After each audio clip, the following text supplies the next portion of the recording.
네, 안녕하세요. 어저께 주마간산격으로 중국 역사 3,500년을 달리면서 그게 결국은 말, 밀, 쌀 이 셋 사이에 피비린내 나는 피바다 블랙홀 그런 역사였다. 실제로 까고 나면은 상에서 주나라로 넘어갈 때의 그러한 혁신과 그 다음에 한나라가 들어서면서 유교를 정치 철학으로 우뚝 세운 혁신, 그 둘밖에는 그 3,500년 중에 정신적인 점에서는 더 볼 게 없다. 그런 그 말씀을 드렸죠.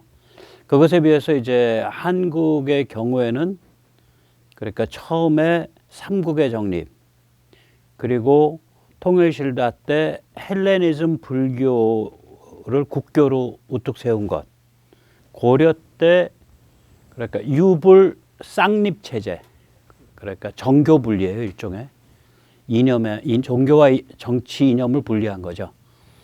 유불 쌍립 체제, 그 다음에 조선 때의 성리학 왕국, 이렇게 그 왕조의 변화와 그런 그 정신 세계의 아주 근본적인 변화가 궤를 같이 하고, 그리고 또한 왕조가 변화할 때는 정신 세계의 변화가 이렇게 축적돼 있다가 그것이 이 아시아 군사지정학, 즉 대륙의 군사지정학 변화랑 때를 맞춰서 같이 하는데, 대륙에서 군사지정학적으로 변화했다, 뭐 왕조가 바뀌었다고 해서 이쪽에서 반드시 왕조가 바뀐 게 아니었다. 예를 들어서 고려 때는 분명히 송원 교체기가 있었는데 고려 왕조가 계속됐고, 조선 때는 명청 교체기가 있었는데 조선 왕조가 계속됐다.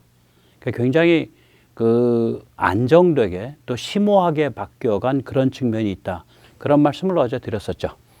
예, 이제 오늘은 이제 그 청이 이제 그 시들어가는 그 그러니까 현대 문명이 동아시아를 덮친 1850, 60년 경부터 청이 멸망한 1911년까지 약 50년에서 60년의 시기를 중국을 중심으로 해서 살펴보되, 또 그만큼 한국도 그 시간에 뭐가 일어났는지 한번 비교를 해보면 그런 시간을 갖도록 하겠습니다. 이걸 비교를 해보면 참 중국이 답이 없다. 이걸 다시 한번 느낍니다. 먼저 좀 한가지게 차 이야기부터 시작하죠. 우리가 이제 홍차 그러면 그건 인도에서 나고, 녹차 그건 중국에서 나고, 뭐 이렇게 생각을, 저만 해도 그렇게 생각을 해왔어요. 이 홍차가 원산지가 중국입니다. 이 아저씨가 로버트 포춘이라는 아저씨인데, 영국, 정확하게 스코틀랜드 출신의 이제 그 식물학자인데, 이 중국 원산지인 이 홍차를 인도로 옮겨간 아저씨입니다. 이 중국에서는 이 홍차를 좀 덜 떨어진 녹차 같이 봤어요. 그러니까 되담한 녹차.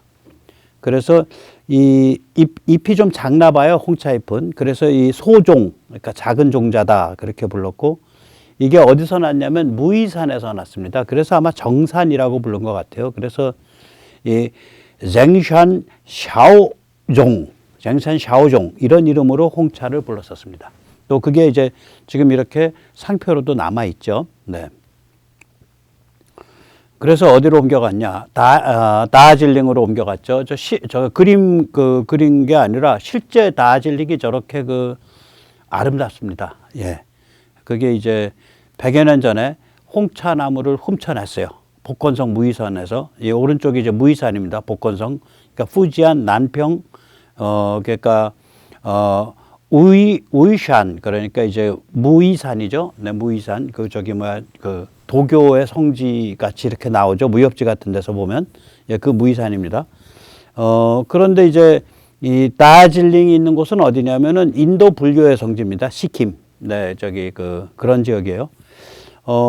이 홍차 나무를 원래 못 빼돌리게 했어요. 중국이 돈을 벌려고. 그런데 이 아까 말한 그 로버트 포춘이라는 이 식물학자가 홍차 나무를 빼돌려 가지고 인도 다질링에 심었어요. 그게 19세기 말입니다. 그러니까 19세기 말 20세기 초가 돼야지 홍차 값이 뚝 떨어진 거예요. 이 다질링이 어떤 데냐? 네. 지도를 보면 저 네팔과 부탄 사이에, 네, 저렇게 자주색으로 딱 마킹해 놓은 저 부분이죠. 예. 그리고 이제 거기가 샹그릴라 전설이 있는 데고요. 또 저기서 보듯이 칸첸중가 고봉이 있죠. 칸첸중가 아마 등반하시는 분들은 굉장히 그 성스럽게 여기는 그런 산이죠. 세계에서 세 번째 높은 아주 올라가기 힘든 그런 산으로 꼽히죠. 예.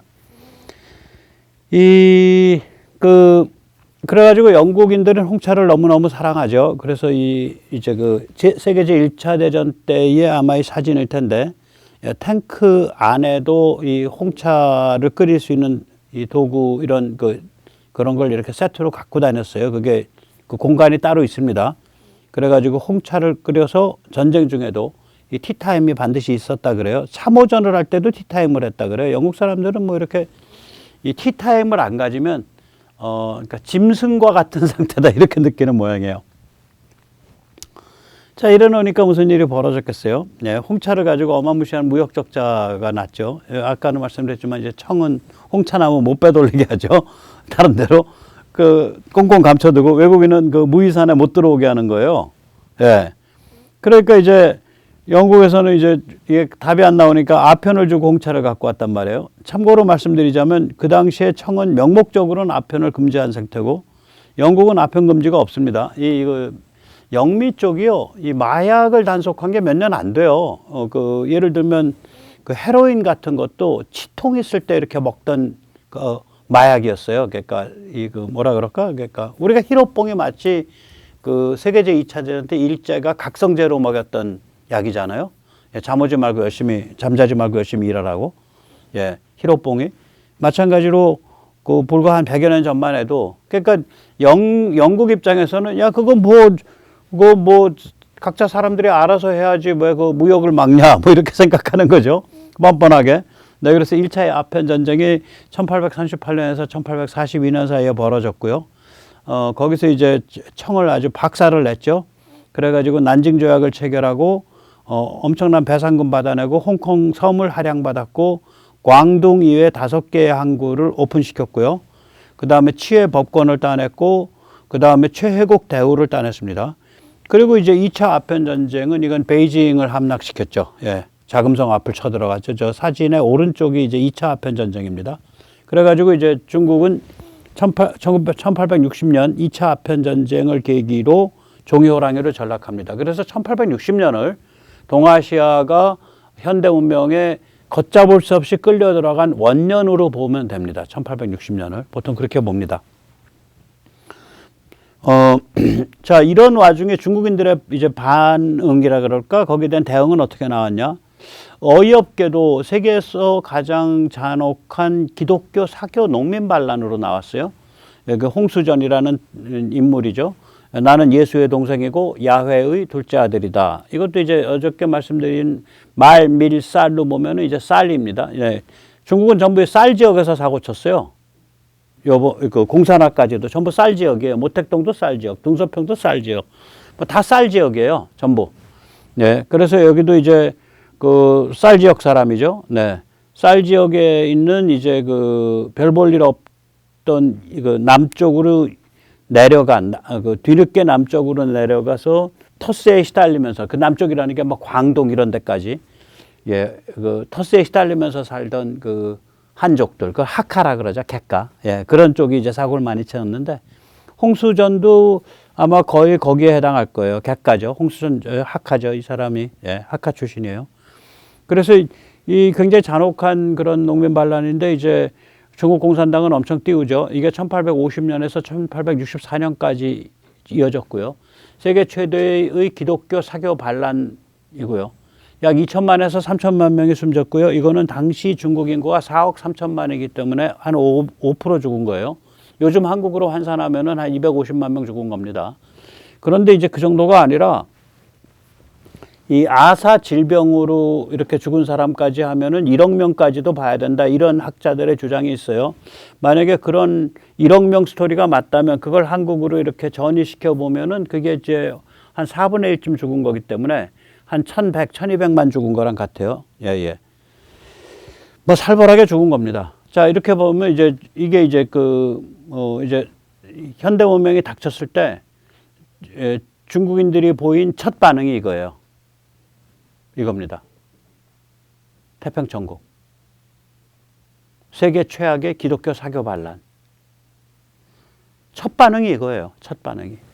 그럼 두 번째 반응은 뭐냐? 그거 이제 진압된 다음에 한 30년쯤 지나가지고, 이제 우리 개혁해서 좀 살아야겠다. 그래서 이제 무술변법, 무술년 1898년이죠. 9월달 초에 일어나가지고 딱 103일 유지됐습니다. 그래서 이거를 100일 유신이라 그럽니다. 유신하면 그 일본 말이 아닙니다. 유신 그러면은 그거는 이제 한문으로서 요즘 말로 하면은 리폼이에요. 개혁이에요.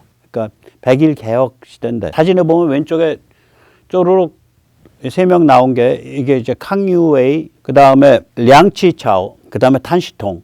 이 셋이 이제 그 무술변법, 그러니까 100일 유신을 이끈 지도자죠. 강유위, 양계초, 담사동. 그러면 아마 들어보신 적 있을 거예요. 그 사람들입니다. 그리고 이제 그 밑줄에 그 위안스카이, 원세계. 이제 이렇게 일어났는데, 결국 이제 무슨 일이 벌어졌냐. 이게 이제 요게 광수 황제를 끼고서 했습니다. 광수인데, 우리 이제 그냥 한자로 읽으면은 빛날 광자 상서로울 서자에서 광서제입니다. 광서제를 끼고 했어요. 이 광서제는 그러니까 시치태후죠. 시치가 이제 우리가 서태후라고, 시치가 이제 자애로울 자자에다가 그 상서로울 서자 써서 자서태후인데, 그냥 우리가 서태후 하죠. 자자는 빼고, 별로 자애롭지 않은 사람인지 다 아니까. 그냥 여기선 시치라 그럴게요. 시치태후의 조카예요. 그러니까 시치태후의 여동생의 아들입니다. 시치태후의 여동생이 왕족한테 시집을 갔거든요. 그 실세 왕자한테. 그래가지고 이제 그 시치태후가 이제 그 남편이 죽었을 때, 동치제가 죽었을 때 그 광수를 세웠어요. 원래 이게 서열이 아닌데, 그때부터 이제 막강한 힘을 휘둘렀죠. 근데 광수가 개혁을 해야겠거든. 그래가지고 이제 강유회의 일파하고 손을 잡고 이제 그 1898년에 이제 어머니를 따돌리고 개혁 정책으로 확 풀은 거예요. 그래가지고 어머니랑 이제 대판 대립을 하니까 이제 그 강유회 일파가 이제 북양군, 북양이 이제 북쪽 대양인데, 이게 어디냐면 바레만이에요. 대양이 아니에요. 바다양이 아니라 북만군이죠. 그럼 이거 뭐 하는 데냐? 그 베이징 앞에 그 바닷가가 결국은 이제 산동, 그 다음에 하북, 그 다음에 연영이잖아요. 그 바레만의 바닷가가. 그러니까 수도 방위군이에요. 북양군이라는 게. 수도 방위군의 이제 핵심인 위안스카이를 이제 포섭을 해서, 야, 이거 쳐들어가서 시치태후를 이제 보호하고 있는 그 롱루를 제거를 하고, 시치태후를 연금을 하고, 그리고 혁명을 하자. 거사를 하자. 그래서 위안스카이가 그래 그렇게 합시다 동지들 해서 오케이를 했어요. 그래 놓고 위안스카이가 시치태후한테 충성합니다 이러고서 롱루한테 이 사정을 다 알려준 거라. 이제 막 움직이려고 할 때 이제 이제 말하자면 그 황제와 이 태후 사이의 그런 권력 투쟁이니까 정확한 움직임이 있어야 잡을 거 아니에요. 그러니까 함정을 파서 딱 잡은 거죠. 태후를 죽일라 그래? 태후의 오른팔인 롱루를 죽일라 그래? 그래가지고 이 사건 이후에 이 시치가 이 광수 자기 조카를 가둡니다. 연금 상태에도요. 그래서 10년 후쯤 지난 1908년에 갑작스럽게 사망을 해요. 소문은 독사를 당했다. 그래서 2008년에 이 광수, 그러니까 광서제의 유해를 부검을 합니다. 해보니까 비소가 정상인의 2,000배가 나옵니다. 그러니까 독살당한 거죠.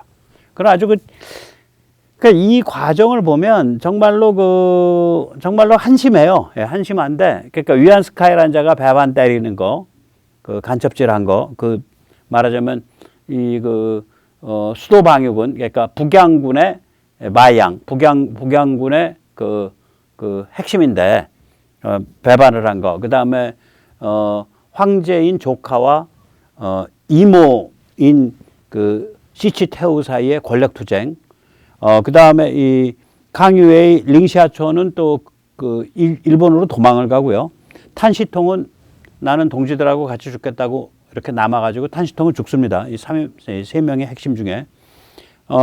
그런데 이제 이게 또 나중에 보면, 캉유웨이랑 이제 그 링치차오가 이제 돌아온 다음에 그 행보가 문제가 되는데요. 캉유웨이는, 유안스카이랑 손을 잡고 신해혁명 다음에, 신해혁명인데 그 혁명에 무슨 성과가 없어요. 그러고 나서 이제 유안스카이가 이제 명분산 대통령이 되는데, 유안스카이랑 손을 잡고, 그 위안스카이 정부에서 그 이제 북양 정부라고 하거든요. 예, 마이양 정부라 그러는데 북양 정부에서 일을 합니다. 일을 하다가 또 위안스카이가 이제 자기가 황제가 될까 이런 생각을 하는데 이제 캉유웨이는 심지어는 청 왕조의 그 회복 쪽으로 나가버려요. 그러니까 전혀 의미가 없는 존재가 되어버리고요. 또 링치차오는 뭐 좀 이빠른 소리하는 민주개혁파인데 뭐 별로 그렇게 영향이 없는 그런 사람으로 전락해버려요. 그러니까 아무것도 안 남아요, 여기서. 이 백일유신에서. 피비린나나는 혈족 간의 권력투쟁, 현역 황제와 그 황제 뒤에 실세인 그 시치태우, 그러니까 서태우 사이의 권력투쟁, 피비린나나는 혈족 간의. 그 다음에 아주 골 때리는 배신, 위안스카이의 배신. 그 다음에 이 나중에 살아남은 그 지도자들의 별 볼 일 없는 처신, 영락. 뭐 신세가 영락한 게 문제가 아니라 그 움직임에 있어서 아무런 존재감이 없어져 버리는 뭐 그런 사건에 불과하게 돼요. 일장춘몽이죠. 백일유신의 일장춘몽. 자, 그러면은 이제 두 가지 사건이에요. 세계 최악의 기독교 사교 농민 반란. 그 다음에 백일유신 일장춘몽. 그리고 나서 이제 중국인들 사이에 이제 말하자면 무기력하게 중국이 일본과 서방 열강에 야금야금 먹혀가니까 분기탱천 주먹으로 다 때려 죽이자 뭐 이런 분위기가 나올 수도 있죠. 예. 그런 생각이 들 만도 합니다. 이 단말마적인 민족해방 발악, 단말마적인 민족해방 발악을 상징하는 배우가 바로, 브루슬리, 이소룡이고요. 그 브루슬리의 그 영화 중에 가장 잘 만들었다고 꼽히는 영화 정무문 1970년대 초에 나왔죠. 예, 정무문입니다. 이소룡과 정무문. 예, 이게 또 정무문 보면은 이제 이소룡이 예, 외세인 일제 또 거기에 뭐 같이 까부는 독일, 러시아 다 때려 죽이고 막판에 이제 경찰이 포위된 상태에서 공중을 날아서 포위망을 향해 몸을 던지는 뭐 그게 마지막 장면이죠. 예, 그 참 그러니까 단발마적인 홍콩 누아르의 아주 시조가 되는 영화입니다. 네. 이런 영화 왜 나왔냐? 모델이 있거든요. 모델이 뭐냐? 예, 우리가 의화단이라고 말하는 예, 주목으로 민족해방. 예, 주목으로 민족해방입니다. 이거 이제 시치가 돈을 대고 이제 부추겨서 만들어졌고요. 주목으로 민족해방을 부르짖으면서 전국의 깡패 wal패들이 이 칼 들고 주먹 들고 설쳐가지고 전국을 총 걸기해가지고 이자들이 뭐 했냐. 매우 잔인한 외국인 학살운동 했죠. 예, 그 선교사들 수없이 때려 죽이고 그 부인 강간한 다음에 찢어 죽이고 그 갓난 아이들 전부 잡아가지고 돌에 맺혀서 머리 터뜨려 죽이고 뭐 이런 거 했고요. 또 시민들, 그러니까 서민이죠. 서민층의 그 기독교 신자들이 있는데 수만 명을 학살을 했습니다. 그리고 이제 그런 그 서민 기독교 신자 학살할 때 또 팔 걷어붙이고 남부지방 운남 같은 데서 날뛴 게 또 이 붉은 가사둘른 그 라마승들이 또 나섰습니다. 그래서 라마승한테 맞아 죽기도 하고 깡패한테 맞아 죽기도 하고 뭐 깡패가 라마승인지 라마승이 깡패인지 모르겠는데 별일이 다 있었어요. 이게 이제 의화단의 난이죠. 예, 그게 이제 사실은 관제 민족주의 테러예요. 관제 민족주의 테러인데 1899년에서 1901년. 그래서 이것 때문에 그 박서 리벨리언 프로토콜이라 그래가지고 그러니까 의화단 협정서가 맺어져요. 그 청 정부하고 1901년에 예, 그러니까 시치 그 서태후 측하고 그래가지고 청에 무릎 딱 꿇고 엄청 배상하고 발발발발 빕니다. 예. 1901년이 의화단 난 때. 네. 그러니까 이게 관제기 때문에 정부가 책임지게 된 거예요. 예, 그렇게 보면은, 이러고 나서 이제 흐물흐물 하다가 그냥 뻥 하고 이제 그 청 정부가 몰려가지고 뭐 철도인가 뭔가를 이제 그 외국에 헐값에 어마무시한 사업권을 내주려고 하다가 이제 그 우한부터 시작해서 그 국민들이 들고 일어나가지고 청 정부가 붕괴해버리죠. 그게 이제 1911년 사건이에요. 그러면 1850년 태평천국이 나서부터 청이 붕괴하는 1911년, 이 60년 동안 뭐 했는데 제대로 된 씨앗이 하나도 없어요. 60년 동안. 그러니까 3,500년 동안도 하나도 없었잖아요. 청까지도. 이때도 하나도 없는 거예요. 이 굉장히 중요한 시기에.